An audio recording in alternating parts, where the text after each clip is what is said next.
I just like prairies. I like open space. I hate to tell people this, but I like the absence of people. Kansas and Oklahoma make up what's left of the tallgrass prairie. Iowa, Illinois, Missouri, it's all plowed. If you want to have an open, healthy prairie, one of the best stewards of the prairie is the rancher. Because the rancher, he wants to keep it open space. He wants grassland. He wants open space grassland. There's 4 main events that keeps the prairie a prairie. Rainfall, sunshine, grazing, and fire. It's the absence of trees is what creates the prairie, and that's why fire is so important. Prairie ecosystems, particularly here in tallgrass prairie, evolve with fire. And if we don't have prescribed burning, then the trees come in and we lose our prairie chickens. We found common ground with landowners in that they would like to remove trees from their ranch for grazing operations, and we would like to remove trees from the ranch because it improves habitat for greater prairie chickens and improves the whole ecosystem. Native grasslands in this area, in the prairie pothole region, is extremely important.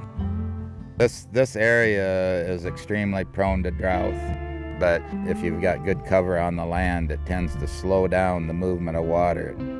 It's a natural system where it tends to hold water back in these different wetland areas.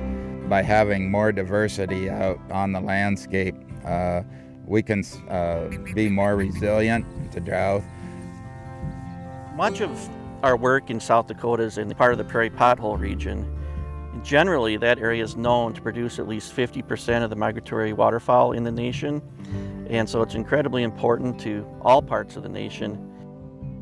But the first thing we need to acknowledge is that over 90% of the state is privately owned, so we are not going to be able to reach our conservation goals, particularly for migratory birds, unless we find those sort of win-win solutions with landowners.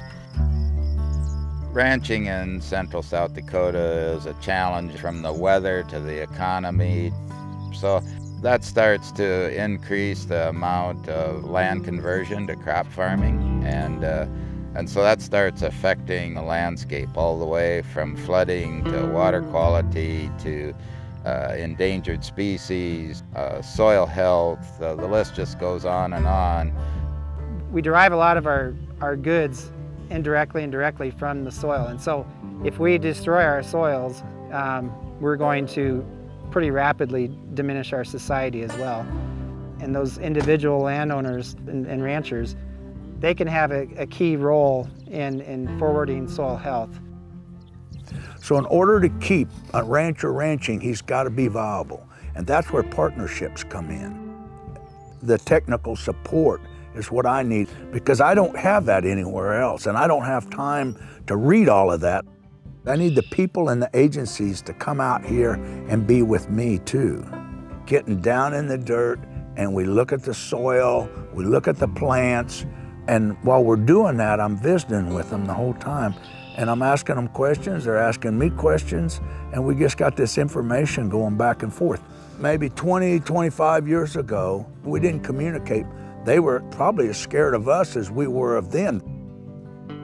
With partnerships, it's all about trust. I mean, there's no other way around it. You build a relationship over time and hopefully gain some trust through honesty and communication. You may end up moving in the same direction. So it all starts with a cup of coffee. We have found that when we work together over common interest and common ground, that we've been able to not only manage the resource better, but be more profitable because of our development with cross-fencing for grazing management and the water sources that takes. Much of the grazing management work that we do in South Dakota is in landscapes that have high wetland densities.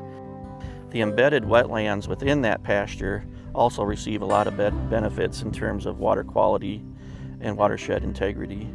So you get the whole package when you do a grazing system with wetlands. You protect both sorts of habitats. And that's really one of the core philosophies of the Partners for Fish and Wildlife program. And I think when we start to see these partnerships build between agencies and ranchers, both state, federal, and non-government organizations, we start to see those interests are very similar. And everybody has a piece to play. And I think it even extends past that, even into the agencies. We, as agencies, talk more because we are at the table together. And then what we do is we start connecting the dots, improving habitat on a bigger scale. Passing these diverse operations onto the next generation is a huge challenge, but we think a native grass pasture that's well managed is as resilient as it can be. I was raised around production agriculture. I wasn't taught about land ethics, and it wasn't even spoken about in the circles that I ran in. And that's what it's all about with the new wave of things, the way I see things now, different than I seen 20 years ago. These guys that I'm working with now with the Partners program with U.S. Fish and Wildlife Service and the range cons with NRCS and stuff like that, they've become real close friends. And they come out here and we get down and we dig around, and we look at these plants and we go around, we do breeding bird surveys. And so I've started to learn about the different kinds of birds. Then the lizards, the box turtles and all of that. There's all kinds of things that's crawling around on the ground and underneath rocks and stuff like that. But I'm starting to understand that relationship that they all belong here, along with me. I'm gonna belong here too because I'm here now. Taking care of the economics is part of it, and taking care of the land is part of it. So these partnerships are so important to me.